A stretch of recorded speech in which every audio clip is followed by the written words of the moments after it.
दोस्तों, हमने इससे पूर्व अरस्तु के न्याय सिद्धांत को पढ़ा था। अब हम अरस्तु के क्रांति संबंधी विचारों का अध्ययन करेंगे। अरस्तु के समय यूनान के नगर राज्यों में विभिन्न शासन व्यवस्थाएं प्रचलित थी, जिनमें राजतंत्र, धनिक तंत्र, जनतंत्र और निरंकुश तंत्र आदि शासन व्यवस्थाएं प्रचलित थी। अरस्तु के समय इन शासन व्यवस्थाओं में तीव्र गति से परिवर्तन हुआ था। अरस्तु ने ये परिवर्तन अपनी आंखों से देखा था, इसलिए अरस्तु के लिए राजनीतिक स्थिरता के उपाय खोजना स्वाभाविक था। अरस्तु ने पॉलिटिक्स की 5वीं पुस्तक में क्रांति के कारणों एवं समाधान के उपाय बताए हैं। अर्थात अरस्तु के समय यूनान के विभिन्न नगर राज्यों में अनेक प्रकार की शासन व्यवस्थाएं प्रचलित थी, जिनमें राजतंत्र, धनिक तंत्र, जनतंत्र और निरंकुश तंत्र आदि शासन व्यवस्थाएं प्रचलित थी। इन शासन व्यवस्थाओं में अरस्तु के समय तीव्र गति से परिवर्तन हुआ था। यह परिवर्तन अरस्तु ने अपनी आंखों से देखा था। इस कारण अरस्तु ने पॉलिटिक्स की 5वीं पुस्तक में क्रांति के कारणों एवं समाधान के उपाय बताए हैं। क्रांति का अर्थ। अरस्तु ने क्रांति का अर्थ इस प्रकार बताया है कि क्रांति संबंधी अरस्तु की धारणा वर्तमान क्रांति संबंधी धारणा से भिन्न है। अर्थात अरस्तु ने जो क्रांति की धारणा प्रकट की है, वो वर्तमान क्रांति की धारणा से भिन्न है। अरस्तु रक्तपात को क्रांति नहीं कहता है। अर्थात जिस शासन व्यवस्था के परिवर्तन में रक्तपात बहाया जाता है, खून खराबा होता है, ऐसी स्थिति को अरस्तु क्रांति नहीं कहता है। वह केवल संविधानों में परिवर्तन को ही क्रांति कहता है। अर्थात अरस्तु संविधानों में आंशिक या पूर्ण परिवर्तन को ही क्रांति कहता है। जैसे फ्रांस की क्रांति, रूस की क्रांति व इंग्लैंड की गौरवपूर्ण क्रांति आदि को अरस्तु क्रांति नहीं मानता है। अरस्तु के अनुसार क्रांति का अर्थ संविधान में छोटे बड़े परिवर्तन से होता है। अरस्तु के मत में किसी राज्य में जनता या जनता के किसी भाग द्वारा शस्त्र विद्रोह का नाम क्रांति नहीं है। अर्थात राज्य के किसी भाग में जनता या कुछ लोगों के द्वारा अगर शस्त्र विद्रोह किया जाता है तो उसको क्रांति नहीं कहा जा सकता। अरस्तु के अनुसार क्रांति का अर्थ संविधान में हर छोटे बड़े परिवर्तन से लिया जाता है। अर्थात अरस्तु के अनुसार क्रांति का अर्थ संविधान या शासन व्यवस्था में आंशिक या पूर्ण परिवर्तन से लिया जाता है। क्रांति के प्रकार। अरस्तु ने क्रांति के निम्न प्रकार बताए हैं। ये प्रकार इस प्रकार हैं, देखिए। पहला है आंशिक और पूर्ण क्रांति। दूसरा है रक्तपूर्ण और रक्तहीन क्रांति। तीसरा व्यक्तिगत और गैर व्यक्तिगत क्रांति।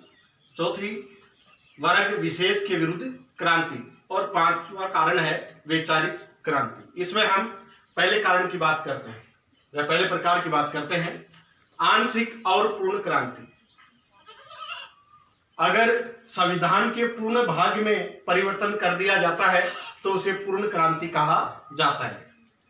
इसके स्थान पर अगर संविधान के किसी आंशिक भाग में परिवर्तन किया जाता है तो उसे आंशिक परिवर्तन कहा जाता है। अर्थात संविधान के किसी महत्वपूर्ण भाग में किए गए परिवर्तन को आंशिक परिवर्तन कहा जाता है। अर्थात इसको हम आंशिक क्रांति कहेंगे। दूसरा प्रकार है रक्तपूर्ण और रक्तहीन क्रांति, जिसमें अगर संविधान में परिवर्तन करने के लिए खून खराबा या रक्त बहाया गया है तो ऐसी क्रांति रक्तपूर्ण क्रांति कहलाएगी। तथा अगर रक्तपात का अभाव रहा है और संविधान में परिवर्तन किया जा चुका है तो ऐसी क्रांति रक्तहीन क्रांति कहलाती है। तीसरा प्रकार है व्यक्तिगत और गैर व्यक्तिगत क्रांति। अगर किसी व्यक्ति विशेष को पद से हटाने के लिए क्रांति की जाती है तो ऐसी क्रांति व्यक्तिगत क्रांति कहलाती है।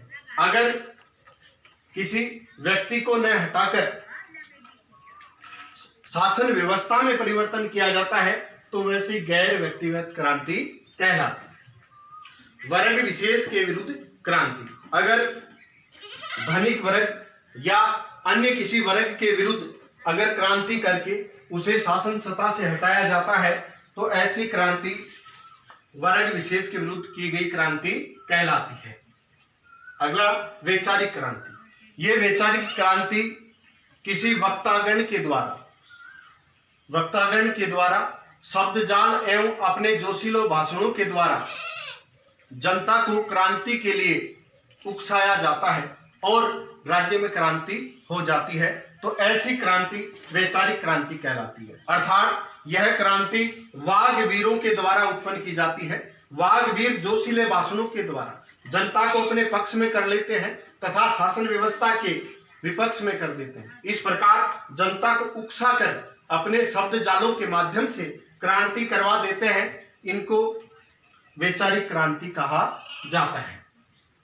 क्रांतियों के कारण अर्थात क्रांति के कारण अरस्तु ने अनेक क्रांति के कारण बताए हैं जिनके कारण क्रांति उत्पन्न हो जाती है। इनमें देखते हैं हम कि पहला क्रांति का कारण है असमानता, दूसरा शासकों की धृष्टता या लाभ की लालसा, तीसरा कारण है सम्मान की लालसा, चौथा श्रेष्ठता की भावना, पांचवा कारण है घृणा, छठा भय, 7 नंबर द्वेष भावना, 8 जातियों की विभिन्नता, 9 राज्य के किसी अंग की अनुपात में असाधारण वृद्धि, 10 निर्वाचन संबंधी षड्यंत्र, 11 नंबर का कारण है अल्प परिवर्तनों की उपेक्षा।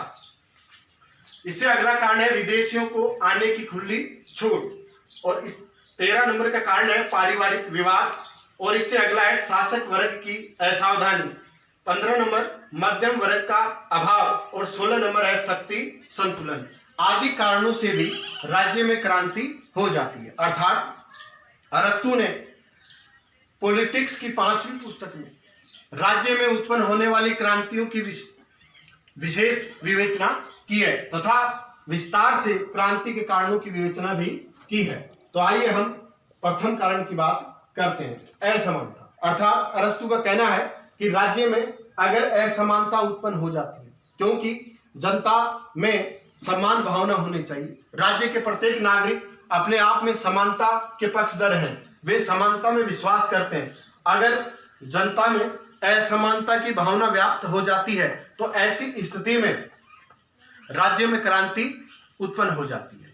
इसलिए असमानता को क्रांति का मूल कारण बताया है। दूसरा कारण है शासकों की धृष्टता या लाभ की लालसा।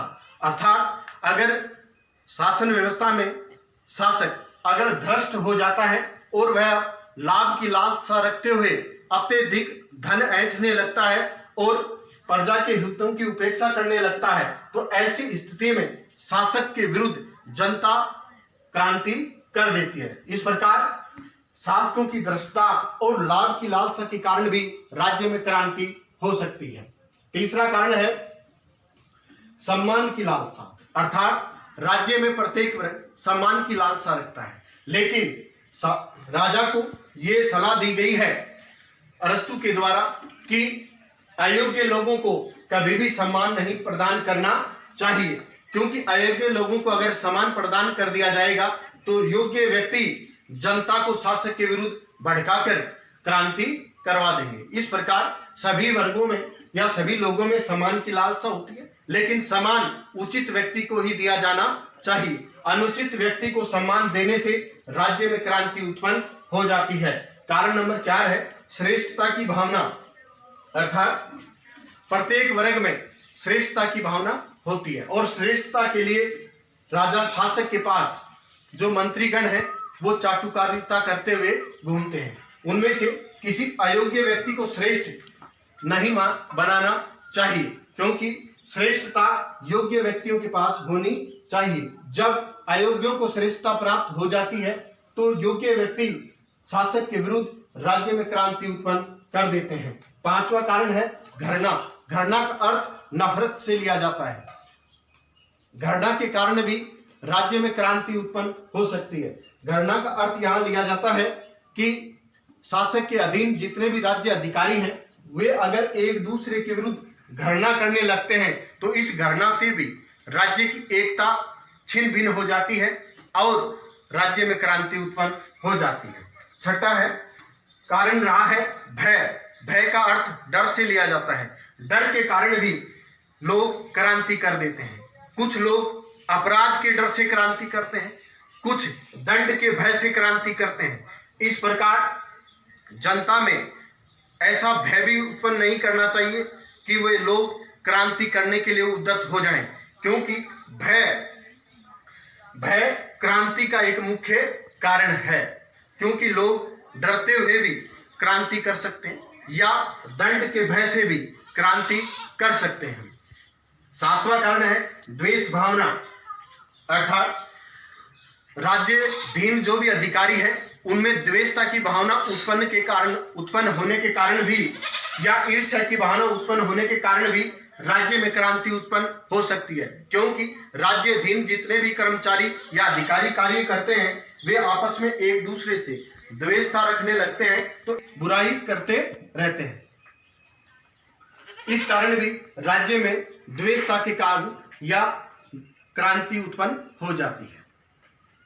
आठवां कारण है जातियों की विभिन्नता, अर्थात अरस्तु ये कहता है कि अगर राज्य में जातियों की अत्यधिक विभिन्नता पाई जाती है तो इससे राज्य की एकता छिन्न भिन्न हो जाती है, क्योंकि अनेक प्रकार की जातियां होने के कारण उनमें कभी भी एकता नहीं बन पाती है। एक जाति दूसरी जाति से ईर्ष्या करती है तथा ईर्ष्या करके वे एक दूसरे के शत्रु बन जाते हैं। इस प्रकार जातियों की विभिन्नता के कारण भी राज्य में क्रांति उत्पन्न हो सकती है।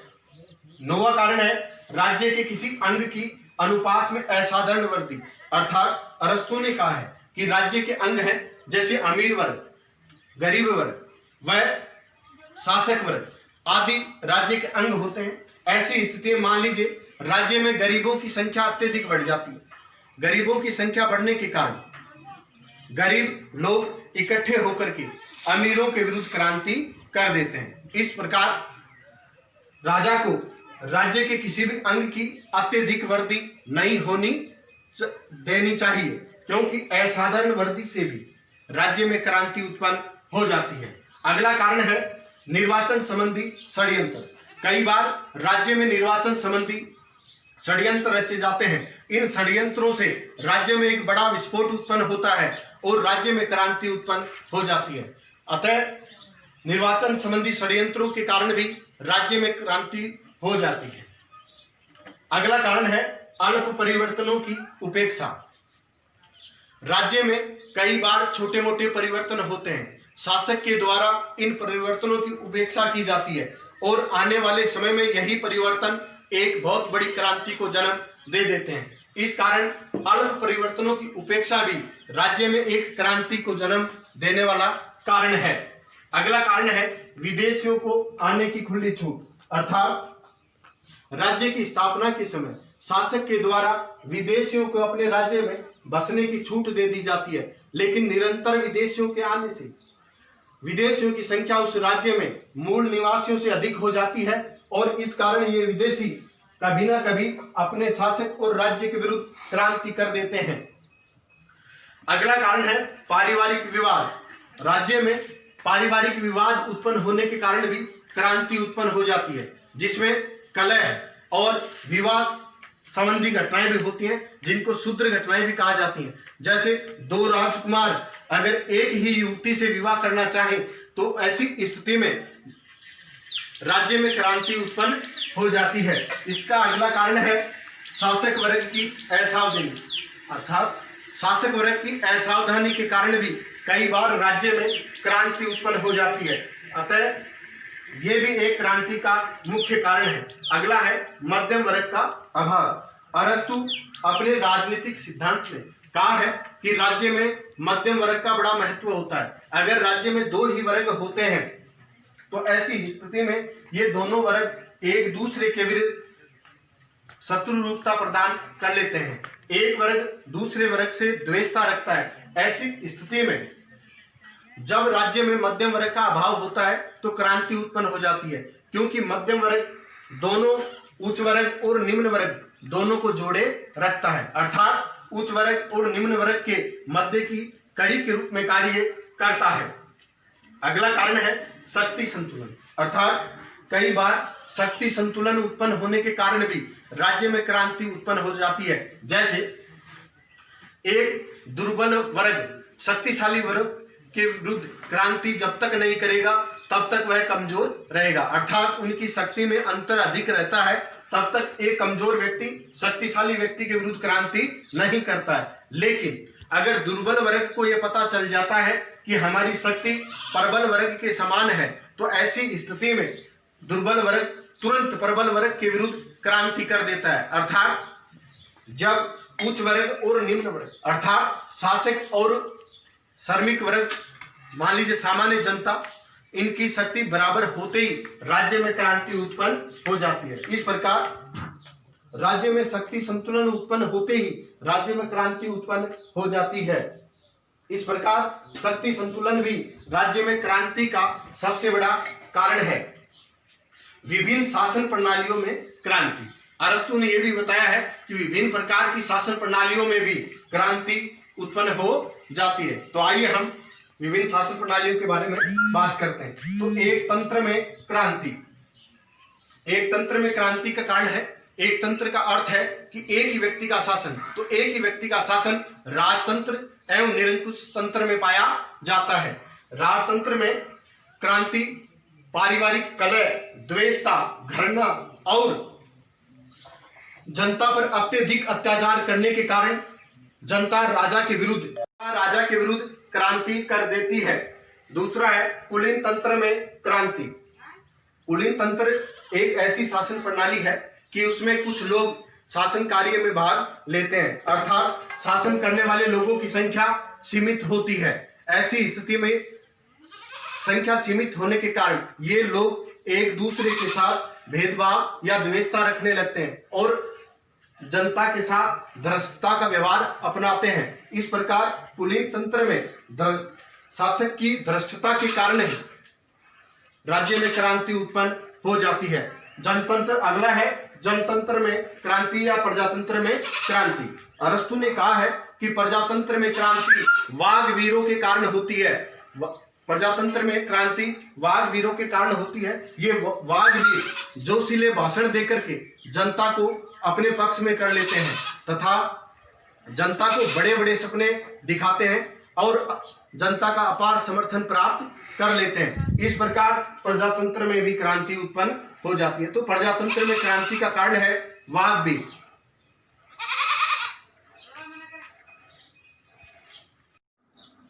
क्रांतियों से बचने के उपाय, अरस्तु ने क्रांतियों से बचने के उपाय भी बताए हैं, जिनमें प्रथम उपाय है शक्ति पर नियंत्रण। अरस्तु ने कहा है कि राज्य में क्रांति उत्पन्न होने से रोकने के लिए शासक को शक्ति पर अत्यधिक नियंत्रण रखना चाहिए, अर्थात किसी वर्ग या किसी व्यक्ति के पास में अत्यधिक शक्ति प्राप्त या शक्ति उसको प्राप्त नहीं होनी चाहिए। अगर किसी को शक्ति प्राप्त हो रही है तो शासक को उस पर नियंत्रण करना चाहिए।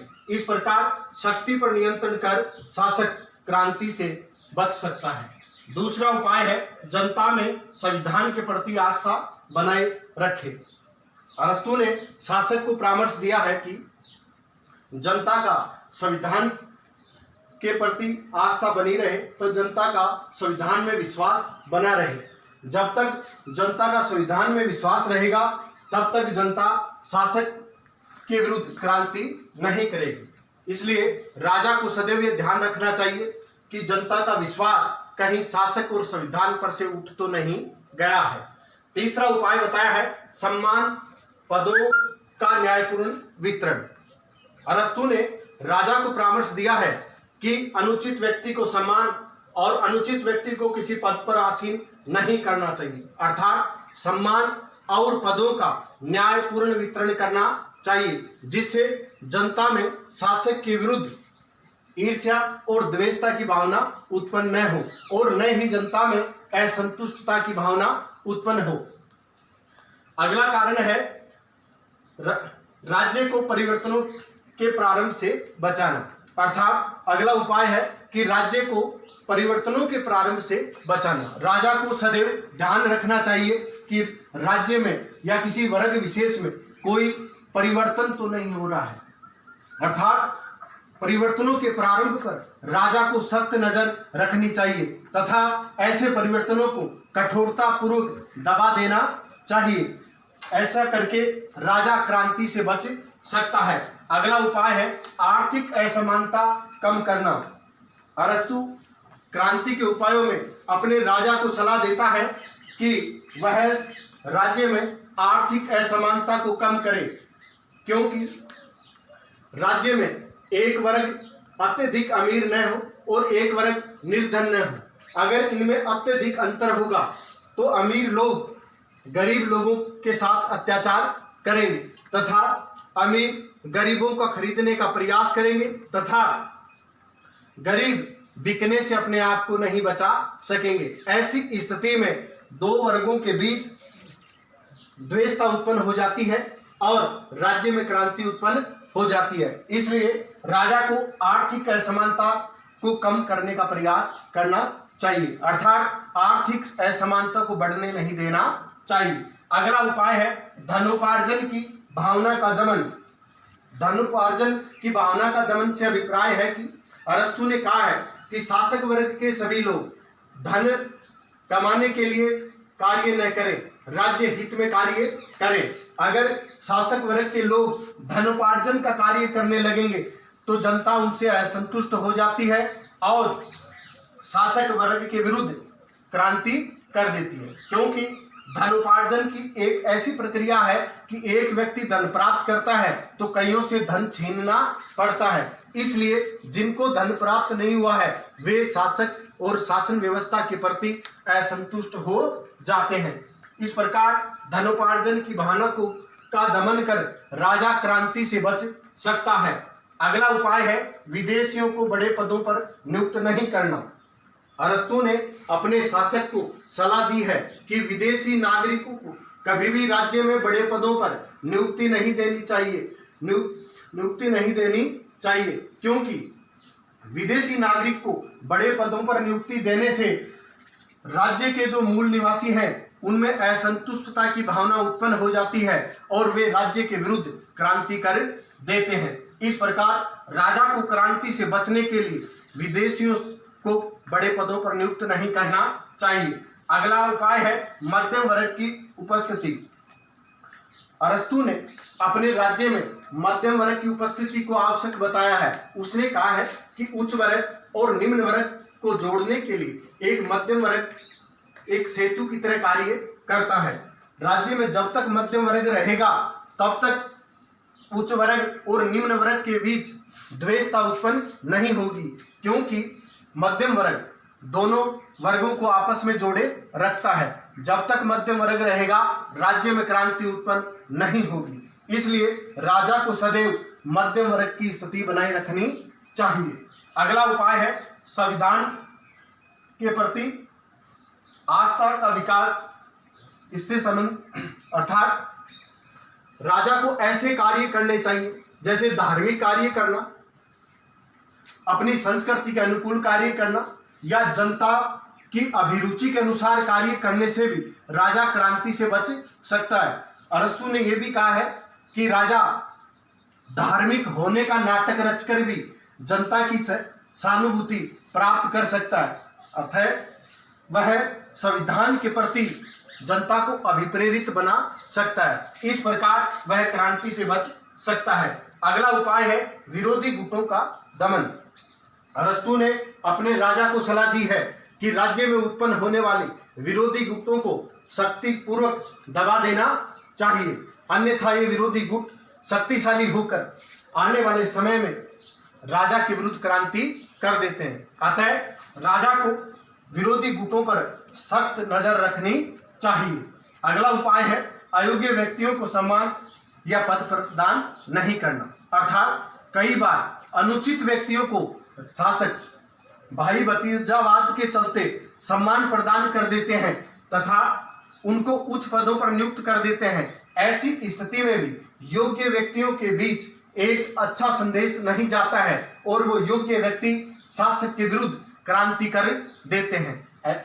इसलिए राजा को अयोग्य और अनुचित व्यक्ति को कभी भी पद प्रदान नहीं करना चाहिए, क्योंकि अयोग्य व्यक्ति को उच्च सम्मान देने से योग्य व्यक्तियों में असहज की स्थिति उत्पन्न होती है या निराशा की स्थिति उत्पन्न होती है, जो एक क्रांति को जन्म देती है। अतः राजा को बुद्धिजीवियों के क्रोध से बचने के लिए अनुचित व्यक्तियों को कभी भी सम्मान नहीं देना चाहिए। अगला उपाय है असमानता पर रोक। अरस्तु अपने राजा को सलाह देता है कि राज्य में कभी भी असमानता उत्पन्न नहीं होनी चाहिए। असमानता क्रांति की जनक है, इसको क्रांति का मूल कारण माना जाता है। तो राज्य में कभी भी असमानता उत्पन्न नहीं होने चाहिए। राज्य में अधिक से अधिक राजा को समानता की स्थापना का प्रयास करना चाहिए।